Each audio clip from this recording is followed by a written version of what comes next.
Hello, it is I, IR Smart. Now, bear with me for a moment, but you know that time when you go to your grandma's house, and she makes you a bunch of cookies, and you're like, oh my gosh, Grandma, thank you so much for making me all these amazing cookies. They're all so good and tasty. Thank you so much. But she keeps giving you cookies, and then it's like some of them are pretty good, but some of them just aren't that good. And she just keeps giving you so many cookies, to the point where even the good ones just don't taste good anymore, because they're just being so overstuffed with cookies. And you're like, Grandma, please, stop giving me cookies. And she keeps making you eat cookies. That's kind of how I feel with Marvel movies right now, because it's just like, they're good. They're good movies, but there's just so many of them that I just can't like them. So that's how I feel about Eternals. I watched this movie, and I didn't like it. I'm being honest, it's just, you know, I didn't like it. It's just not that entertaining of a movie.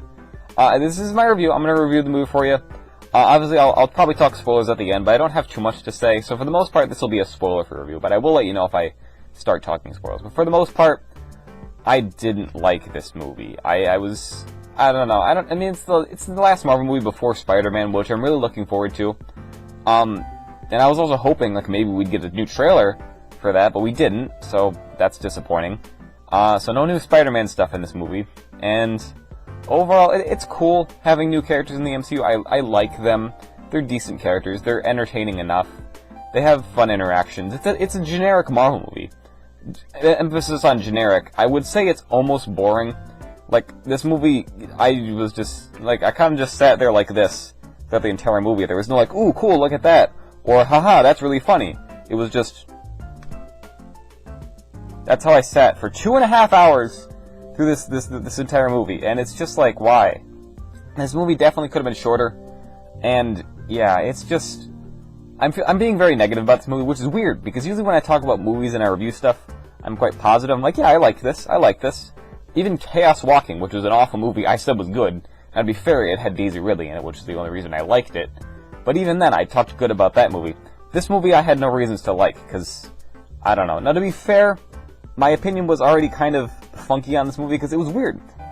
Even, like, last week, before this movie even came out, the critics were already saying, like, yeah, this is a garbage movie. It had, like, everyone's talking about its Rotten Tomatoes score, which I don't get. The critics are saying it's, like, a 50%, but then the audience is saying it's, like, a 90%, which is definitely nowhere where I would rate it. I would rate it as, like, maybe a 60 or a 70. I don't do numbers. But it's just, like, it's generic. You know, I feel like with Black Widow, the last... Was Black Widow the last one we got, or was Shang-Chi? 'Cause Shang-Chi was good. Shang-Chi was I like that. It was different, it was unique, and it had good action. But Black Widow was, like, you know, pretty standard Marvel movie stuff, but it just had a really dumb plot, I thought. But it was still entertaining. This was, like, you know, it's cool, it's got some action sequences, but to actually get to those, you have to sit through a lot of dialogue that's not that interesting. Like, there are some interesting concepts in this movie, and some interesting stuff it's setting up for future Marvel stuff, but it's just like, ugh. It's a real drag to get through, I gotta say. I didn't like it, and that's really all I have to say about this. It's not a bad movie by any means. It's still a good movie. It's a Marvel movie. There is that level of quality, but it's definitely not, you know, like an Endgame or an Infinity War. I mean, actually, I didn't like it. You know, I don't know. Personally, I liked Infinity War better than Endgame, but I don't know. It's not up to that level of quality, but it's not the worst MCU we've gotten. It's decent. So should you go see it in the theater? I'd say probably no. Wait until it's, like, cheap. Or, I don't know, maybe get it somewhere else. You know, like, if you have a friend a couple months down the line who's like, hey, wanna watch Eternals and you haven't seen it yet? Say, sure, I'll watch it. You know, if you have 2.5 hours, I'll mention that it's a really long runtime. Again, like with Wonder Woman 1984, I didn't review that movie. But, that was just 2.5 hours of the same stuff. It was just kind of dull. I didn't like it that much. And, yeah, so, it's kind of how I feel about this movie. Anyway, yeah, that's all I have to really say about it on the spoiler-free side. So I'm going to talk spoilers now for a bit, but it's not really too much I have to say. But I am going to talk about stuff that happens in the movie that's kind of spoilery, so... Anyway, go away now if you don't want spoilers, so... But, you know, thanks for watching to this point. So anyway, yeah, why was there a sex scene? Really, Marvel, did we need that? Like, we did not need that. You could have just been like, oh, they're kissing, and, you know, maybe cut away, and, you know, the audience could have implied it, but no! You had to show us that up close! Why? Why'd you do that? What the heck, Kevin Feige? You could have just signed off on that and said, no, we're not doing that. Why was Disney okay with this? Why was anybody okay with this? Did anyone in the theater want us to do that? No. No. Why? Like, I don't know. It upsets me, and we're just gonna move on.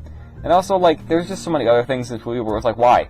You could have cut that out and saved on so much time. Like, there was, like, so many flashback sequences, so many times where the characters were just going over the same thing again. They were like, but like, if we stop this celestial thing from waking up, it's gonna stop billions of lives from being formed. And they say that like 3 times during just like the second and third act of the movie. And they just keep reiterating that point, and they keep arguing over it. And also, like, I don't know who the villain of this movie is, because it's like, oh, it's the big monster dudes, the deviants or whatever. But then no, they just go out like punks at the end, and they have nothing to do with the plot at all, so why are they even there? They're just for action sequences and nothing else. The actual antagonist is this, what was the blue guy's name? Superman? No, not Superman. Icarus? I don't know, I can't remember their names. They're all named after like ancient mythological gods, but they never taught that. I don't know much about that. Like, I know a couple of them, but I didn't pick up on that until someone else mentioned it. Like, oh yeah, all the characters were named after mythical gods, which I didn't pick up on. Besides Athena, I knew that one. But yeah, and they explicitly mentioned that in the movie too. So anyway, my point is, like, the Icarus guy is like, oh, he's the bad guy now. There's like, they're fighting against each other. The Eternals are like fighting each other now. So now he's the bad guy, but then he turns good at the end. So the bad guy is actually the big red dude in the sky. And he's bad because, I don't know, it was confusing. Because it's like, what? Am I supposed to be afraid of these deviant monsters? Am I supposed to be afraid of the Eternals? Are they the bad guys? Or like, what are you trying to do, movie? You're just making me sit through all this dialogue. It's not that interesting. I don't know. And then, you know, you got some decent stuff that's set up. Like, I think it's like, I don't know what the post-credit scene was. Like, maybe King Arthur is a guess I have. And then the guy who's off camera and says something to Whitman. I don't remember what his name was. It was something like that. And then it's like, oh, someone said it was Blade. I don't know who that is. He's apparently from the comics or something. So I don't know. That's pretty exciting for some people, but I don't know who that is. And then, yeah. So I don't know. It's just weird, man. Like, there really wasn't anything I can really recommend in this movie that was like, oh, this is fun. There were some fun jokes. You know, there were some cool bits. There was, you know, a lot of these were in the trailers, the funnier parts, like the one where he slams a table and it's like, why'd you just wreck my IKEA table? And yeah, that was funny.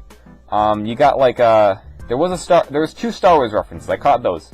One, they were on a private jet of the Indian dude. He was actually my favorite character, I think. He was actually like entertaining and would crack jokes regularly and was actually kind of fun. So I think I liked him the best. But when they were on his plane, there was a TV in the background. I caught it for a split second. And I was like, is that Luke flippin' Skywalker? And it was, because in the end credits it said, credits to Lucasfilm for using Empire Strikes Back. And I was like, yes! Yes! I knew it! And I was so proud. I was so proud I caught that. But anyway, there was that. Also, when they were at the dude's house, they picked up like a Star Wars book for kids. I thought that was pretty funny. So, other than that, yeah. And right after that scene, they played a song. Alright, it's like, don't they know it's the end of the world? I don't remember the name of it, but it's like, it's from Fallout 4. Alright, it's in Fallout 4. I've heard that song so many times because yeah, it was great. Also, it was in the trailer, to be fair. But it's a great song. God, I'd highly recommend. 1950s music? Stuff goes hard, man. It's amazing. Anyway, yeah. So, Eternals, it had cool stuff in it. Don't get me wrong. It's Marvel. You might be entertained if you watch it, but it's just like, you know, really not that much great. The plot is kind of, was here, was there, you know, but overall, I don't know. So that's about it. I hope you enjoyed that. It's a bit of a shorter review, because I don't have much to say about it. I don't have much to complain about, because, I mean, the stuff I have to complain about is just kind of It's not like huge, it's not big, huge plot problems. It's not like the movie is caving in on itself or anything. Like, what's an example of a bad movie that I've watched recently? Yeah, whatever. Rise of Skywalker. It's not Rise of Skywalker bad, but it's just kind of meh. That's all I have to say about it. It's really meh. It's mildly entertaining. If you got nothing better to do, you got 2.5 hours, you want to go watch a Marvel movie, hey, knock yourself out. But it's just meh. Anyway, that's all I have to say about it. And yeah, I'm gonna go now. So, bye. And subscribe to Ira Smart. Help me beat Ashplat. Anyway, bye.